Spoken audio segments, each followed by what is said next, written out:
ఈరోజు సూర్యాపేట జిల్లా కేంద్రంలో కుల నిర్మూలన సంఘం రాష్ట్ర నాయకులతో పాటు అడ్వకేట్ జేఏసీ కూడా రావడం జరిగింది. అసలు ఈ కేసు ఏ విధంగా మలుపు తిరుగుతుందో వారి మాట తెలుసుకుందాం. అసలు ఇవాళ రాష్ట్ర నాయకులు ఉన్నారు. అన్న నమస్తే. అసలు మీరు ఇవాళ రావడానికి కారణం ఏంటంటే, మేము ఈ వడ్లకొండ కృష్ణకు జరిగినటువంటి కుల దురహంకార హత్యను కుల నిర్మూలన సంఘం పక్షాన తీవ్రంగా ఖండిస్తున్నాము. అట్లాగే ఈ కేసులో జరుగుతున్నటువంటి తీరు, ఈ విచారణ సంబంధించినటువంటి తీరు, ఇది గత కొంతకాలంగా మనం చూస్తున్నాము. గతంలో కేవలం నార్త్లో మాత్రమే ఇటువంటి కుల దురహంకార హత్యలు మనం అప్పుడప్పుడు చూసేవాళ్ళం. కానీ ఇప్పుడు తెలంగాణ వచ్చిన తర్వాత దాదాపుగా 130 కంటే పైన కేసులు ఇప్పటికే రిజిస్టర్ అయినాయి. కానీ జరుగుతున్నది, దాన్ని మేము తీవ్రంగా ఖండిస్తున్నాము.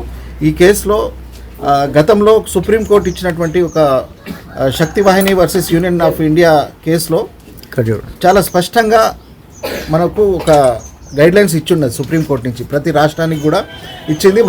మన దగ్గర కూడా డీజీపీ 2018లో ఆ మెమోరండం ఇచ్చారు. ప్రతి పోలీస్ స్టేషన్కు ప్రతి జిల్లాకు కూడా వచ్చింది. అది దాని ప్రకారంగా ఫాస్ట్ ట్రాక్ కోర్ట్ అనేది ఏర్పాటు చేయాల్సిన అవసరం ఉన్నది. చాలా చాలా స్పష్టంగా దాంట్లో పేర్కొన్నారు. చాలా ఫాస్ట్ ట్రాక్ కోర్ట్ ద్వారా 6 నెలల లోపుగా నిందితులకు శిక్ష పడే విధంగా శిక్షించాలనేది కూడా చాలా స్పష్టంగా ఉన్నది. అంతేకాకుండా 2012లో లా కమిషన్ ఆఫ్ ఇండియా కూడా ఒక చట్టాన్ని, ఒక ముసాయిదా చట్టాన్ని కూడా ప్రతిపాదించి ఉన్నది. కానీ రాష్ట్ర ప్రభుత్వం కానీ కేంద్ర ప్రభుత్వం కానీ ఆ చట్టాలను ఏమాత్రం పట్టించుకోవటం లేదు. దానికి తోడుగా పోలీసుల వైఖరి చాలా ఖండించాల్సిన తీరుగా ఉన్నది. ఈ ఒక్క కేసులోనే కాదు, దాదాపుగా మేము చూస్తున్న ప్రతి కేసులో కూడా దాన్ని పెడదోవ పట్టించే విధంగాను, దాన్ని డైల్యూట్ చేసే విధంగాను దాన్ని రిజిస్టర్ చేస్తున్నారు. ఇప్పటికే కొంతమందిని ఇది కేసు అరెస్ట్ చేయడం జరిగింది. వాళ్ళకు కూడా శిక్ష అయ్యే అవకాశం ఉంది. మరి ఇప్పుడు వాళ్ళని మీరు ప్రభుత్వాన్ని ఏం డిమాండ్ చేస్తున్నారు? ఇది అరెస్ట్ చేసిన మాట వాస్తవం. కానీ ఏ సెక్షన్ అయితే పెట్టాలో అది కరెక్ట్గా SC/ST అట్రాసిటీ సెక్షన్స్ ప్రకారంగా దీన్ని నమోదు చేయలేదు ప్రాపర్గా. ఆ సెక్షన్ పెట్టాలి కానీ ఇంకా ఏ విధంగా ఇంకా పెట్టాల్సిన సెక్షన్స్ పూర్తిగా పెట్టలేదు. దాని వెంటనే FIRలోనే దాన్ని నమోదు చేయాలి. అంతేకాకుండా ఈ వివక్ష అనేది, కుల వివక్ష అనేది చాలా స్పష్టంగా కనిపిస్తున్నది. ఈ చనిపోయినప్పుడు కూడా చనిపోయిన వ్యక్తి ఏ వర్గానికి చెందినవారు, ఏ కులానికి సంబంధించిన వాడు అనే దాని మీదనే విచారణ కూడా అదే విధంగా కొనసాగుతున్నది. అంటే ఆ వివక్ష ఇటు కేసుల్లో కూడా చాలా స్పష్టంగా కనిపిస్తున్నది. కాబట్టి ఆ వివక్షకు పోకుండా అటు వీళ్ళ మీద కేసు బుక్ చేయడానికైతేనేమో వెంటనే స్పందించడము, వీళ్లకు బెదిరింపులు వచ్చినా కూడా దాన్ని పట్టించుకోకపోవడం అనేది చాలా తీవ్రంగా ఖండిస్తున్నాం. దాన్ని వెంటనే కేసులు వాళ్ళ మీద కేసు పెట్టాలి, ప్రాపర్గా కేసులు పెట్టాలి. ఆ FIRలో కూడా ఆ సెక్షన్స్ను ఖచ్చితంగా నమోదు చేయాలి. దాంతో పాటుగా ఈ రాష్ట్ర ప్రభుత్వాన్ని, కేంద్ర ప్రభుత్వాన్ని ఈ సందర్భంగా మరొక్కసారి డిమాండ్ చేస్తున్నాము. కులాంతర మతాంతర వివాహాలు చేసుకున్న వాళ్ళ పరిరక్షణ కొరకు ఒక ప్రత్యేకమైన చట్టం అత్యవసరంగా వెంటనే దాన్ని తీసుకురావాలని డిమాండ్ చేస్తున్నాము. దానివల్ల ఫాస్ట్ ట్రాక్ కోర్టు కావచ్చు, లేదా దాన్ని ప్రోత్సహించిన వాళ్లను సహనిందితులుగా డైరెక్ట్గా పాల్గొన్న వాళ్ళతో పాటుగా వాళ్ళని సపోర్ట్ చేసిన వాళ్ళని కూడా సమానమైన నిందితులుగా భావించి వాళ్ళను కూడా ప్రాసిక్యూట్ చేయాలి, వాళ్ళను కూడా శిక్షించాలి. ఇదంతా కూడా 6 నెలల లోపు కనుక ఇది జరిగితే ఇంకొకరు ఇట్లాంటి సంఘటనలు చేయడానికి కూడా బెదురుకుంటారు. కనీసం కొంత దీని ఇంపాక్ట్ పడుతుంది. కాబట్టి మేము ఫాస్ట్ ట్రాక్ కోర్టు ఏర్పాటు చేయాలి. ఈ చట్టాన్ని చాలా అత్యవసరంగా ఈ చట్టాన్ని ఏర్పాటు చేయాలని మేము డిమాండ్. ఓకే, మరోవైపు అడ్వకేట్ చేసే వాళ్ళు ఉన్నారు. వాస్తవానికి బంటి తెలిపిన తర్వాత కూడా వాళ్ళ భార్య కావచ్చు, లేకపోతే వాళ్ళ తండ్రి గారికి వచ్చి 2 కోట్ల రూపాయలు ఆఫర్ చేసినట్టు కూడా సమాచారం ఉంది. దాన్ని మీరు ఏం చూస్తున్నారు? మనం చూస్తానికి బంటి లాంటి చాలా హేయమైన హత్యలు అనేది ఈరోజు చాలా ఎక్కువైపోతూ ఉన్నాయి. ఈ ఎక్కువవుతున్న ఈ వ్యవస్థలో దీనికి కారణం ఏంటనేది కూడా మనం ఒకటి అర్థం చేసుకోవాలి. పాత రోజుల్లో ఉద్యమాలు బాగా ఉవ్వెత్తునున్న రోజుల్లో ప్రజల్లో ఎక్కువ పటిమ ఉండి పోరాటాల్లో ముందు వచ్చిన రోజుల్లో, అలాంటి రోజుల్లో ఇవి లేవు. పోరాటాలని అణిచివేస్తున్న సమయంలో ఇలాంటివి ఎక్కువ అవటం అనేది మనం గమనించాలి. వీటికి వ్యతిరేకంగా ప్రజలు చాలా పెద్ద ఎత్తున పోరాడితేనే వీటిని మనం కంట్రోల్ చేయగలుగుతాం. అయితే ఈ విషయంలో పోలీసులు ఇంతకుముందు చాలా కేసుల్లో కూడా చూసాం మనం. ఈ దిశ నిందితుల్ని ఎన్కౌంటర్ చేసిన కేసుల్లో కూడా చూసాం. నిందితుల ఇంట్లో వాళ్ళ మీద బెదిరింపులు, పోలీస్ జీపుతోనే ఒక నిందితుడి ఫాదర్ని చంపడము ఇలాంటివన్నీ మనం చూస్తూ ఉన్నాం. ఇవి పోలీసుల నుంచి సరైన రక్షణ అనేది కల్పించడం అనేది ఏదో ఇద్దరు పోలీసులు పెడతామో ఎవరెవరు వస్తున్నారో రాసుకోవాలా కాదు. పోలీసులు చాలా చిత్తశుద్ధితో దీని కేసుని సార్ చెప్పండి, ఇప్పటికీ పరువు హత్యలు చాలా చూస్తుంటారు మీరు, ఎందుకంటే మన రాష్ట్రంలో కాకుండా దేశంలో పరువు హత్యలు జరుగుతున్నాయి. ముఖ్యంగా ఇప్పుడు ఈ మాలబంటి విషయానికి వస్తే ఎలాంటి వాళ్ళకు కేసు నమోదు చేయాలి అనుకుంటున్నారు, వాళ్ళకి ఎలాంటి శిక్ష పడాలనుకుంటున్నారు? ముఖ్యంగా ఎవరైతే బాధితులు ఉన్నారో వాళ్ళకి సరైన న్యాయం జరగాలి అంటే పోలీసులు మొట్టమొదటి నుంచి కూడా చాలా జాగ్రత్తగా దాన్ని ముందు తీసుకురావాలి. ఫస్ట్ వచ్చేది ఎఫ్ఐఆర్లో నమోదు చేసే సెక్షన్స్ ఏమంటే చాలా ముఖ్యమైనవి. ఈ సెక్షన్లో ఇది ఎస్సీ ఎస్టీ పిఓఏ యాక్ట్కి సంబంధించిన సెక్షన్లను పెట్టడమే కాదు, దాంతోపాటు బిఎన్ఎస్ సెక్షన్స్ పెట్టారు. కానీ ఈ ఎస్సీ ఎస్టీ పిఓఏ యాక్ట్ అనేది ఒక స్పెషల్ చట్టం. జనరల్ చట్టాలు ఉన్నాయి, బిఎన్ఎస్ఎస్ కానీ ఇలాంటి జనరల్ ఉన్నాయి. జనరల్ చట్టాలని ఈ స్పెషల్ చట్టాలు ఓవర్టేక్ చేస్తాయి. ఈ స్పెషల్ చట్టాలే ముందుండాలి.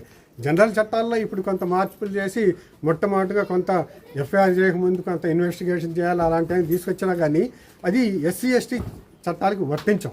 కాబట్టి ఇమీడియట్గా ఎఫ్ఐఆర్లో నమోదు చేసే సెక్షన్స్ అనేది కరెక్ట్గా ఉండాలి. అది కరెక్ట్ రాలేదు. ఇప్పుడు ప్రభుత్వ ఉద్యోగాల విషయానికి వస్తే బాధితులకు ఇంతవరకు కూడా ఎక్కడ గవర్నమెంట్ ప్రభుత్వ ఉద్యోగాలు కల్పించలేదు.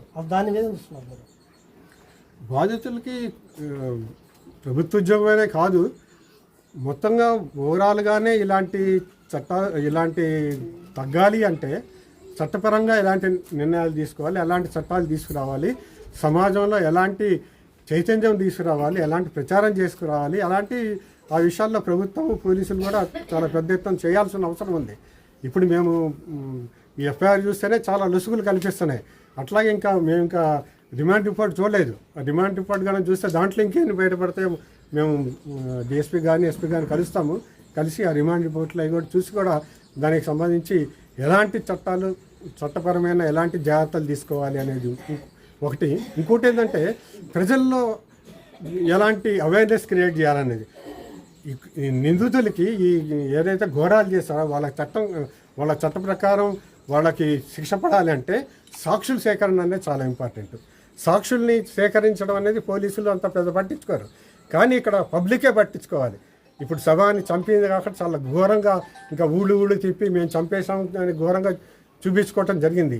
ఆ ఊళ్ళల్లో ఉన్న అవి చూసిన వాళ్ళు కూడా ఏ వెహికల్లో తీసుకొచ్చారు, దాని నెంబర్ ఏంది, ఎప్పుడు వచ్చింది, ఎక్కడ తీసుకుపోయారు అనేది ట్రాక్ చేయటము, ఆ ఊళ్ళల్లో ఉన్న వాళ్ళు ఇక్కడ ఉన్న వాళ్ళు సాక్షులుగా చెప్పడానికి ముందుకు వచ్చి అందరూ చైతన్యవంతంగా వెహికల్ నెంబర్స్ అట్లాంటివి చాలా పకడ్బందీగా మనం ముందుకు తీసుకెళ్తే తప్ప వీళ్ళ మీద శిక్ష పడవు. కాబట్టి పబ్లిక్లో ఆ అవేర్నెస్ కూడా చాలా అవసరము. మేము లాయర్లుగా మేము చేసి కృషి చేస్తుంటాం. దానికి పబ్లిక్ నుంచి కూడా ముందుకు వచ్చి సాక్ష్యం చెప్పేవాళ్ళు, మనకి ఇన్ఫర్మేషన్ ఇచ్చేవాళ్ళు వాళ్ళందరూ ముందుకు రావాలని మేము రిక్వెస్ట్ చేస్తున్నాము. అలా అందరూ ముందుకు వచ్చి చేస్తే తప్ప ఇలాంటి చాలా ఘోరమైన చేసిన నిందితుల్ని పట్టించడం కానీ వాళ్ళ శిక్ష పడటం కానీ జరగదు. జనరల్గా ఏం జరుగుతుందంటే ఎన్ని సంఘాలు వచ్చినా కానీ వాళ్ళు మొదట్లో పట్టించుకుంటున్నారు, తర్వాత వదిలేస్తున్నారు. అలా కాకుండా ఈ మొత్తం కేసుని వెంటబడి మొత్తాన్ని ఫాలో అయ్యి చివరి వరకు ఈ కేసుని పట్టించుకొని చివరి వరకు వాళ్ళ శిక్ష పడేట్టు చేయాలి. మనందరం మేము అడ్వకేట్లకు అందరికీ మామూలు జనరల్ పబ్లిక్ కూడా దానికి కలిసి రావాలనేది మేము కోరుతున్నాం. ఎవరే బట్టి భార్య సతీమణి అసలు వాళ్ళని చూస్తాం. అసలు అతను చనిపోయి కూడా వారం దాటింది, 12 days అవుతుంది. అసలు ఈ కేసు ఏ విధంగా ముందుకు వెళ్తుంది? మీకు ఇప్పుడు పబ్లిక్ నుంచి కావచ్చు, లేకపోతే మీ కుల సంఘాల నుంచి కావచ్చు, ఎలాంటి సపోర్ట్ కావాలి? కులం సంఘం వాళ్ళ నుంచే బాగా సపోర్ట్ ఉంది, కానీ పోలీస్ వాళ్ళ నుంచి అయితే ఎలాంటి సపోర్ట్ లేదు. మాకు ఏదైనా చెప్పినా కూడా సరే చూస్తాం చేస్తాం అన్నట్టే ఉన్నారు వాళ్ళు. బయట నుంచి కులం వాళ్ళే మాకు బాగా సపోర్ట్ చేస్తున్నారు. మీరు ఏమి డిమాండ్ చేస్తున్నారు గవర్నమెంట్? ఎందుకంటే ఇప్పటికీ 12 రోజులు అవుతుంది, అయినా కూడా మీకు ఇప్పటివరకు కూడా ఎలాంటి సహకారాలు అందలేదు. మీరు కలెక్టర్ గారు కావచ్చు లేదా ఎస్పీ గారిని ఏ సహకారాలు అడుగుతున్నారు? అంటే ఇప్పుడు మాకు మెయిన్ బంటిని తీసుకెళ్ళిపోయారు కదా, మాకు ఎలాంటిది ఏం లేదు. బంటియే మాకు అందరినీ చూసుకునేవాడు. ఆయనే లేకపోతే అసలు మేము ఉండలేకపోతున్నాము. అసలు ఎలా అంటే ఇప్పుడు వదినకు కూడా 2 ఆడపిల్లలు, నేను ఒక్కదాన్నే. ఇప్పుడు ఇక్కడ నేను చదువుకుంటున్నాను ఆల్రెడీ. నార్మల్గా ఏదైనా జాబ్ చేస్తున్నా అన్నా కూడా నేను చూసుకునేదాన్నేమో. ఇంకా చదువుకుంటున్నా నేను. ఇంకా మా మామయ్య ఏజ్డ్ పర్సన్. మాకు ఏదో ఒక ఉపాధి కలిగిస్తే మేము ఖచ్చితంగా మా మామయ్యని చూసుకుంటాం. ఇప్పుడు ఎవరైతే ఉన్నారో మీ భర్తను చంపిన వారి కుటుంబం, మీ తల్లి కావచ్చు, మీ తండ్రి, మీ నానమ్మ, మీ తమ్ముడు, మీ అన్నగారు, వాళ్ళకి ఎలాంటి శిక్ష పడాలని మీరు కోరుకుంటున్నారు? ఖచ్చితంగా వాళ్ళకి ఉరి శిక్ష అన్న వేయాలి.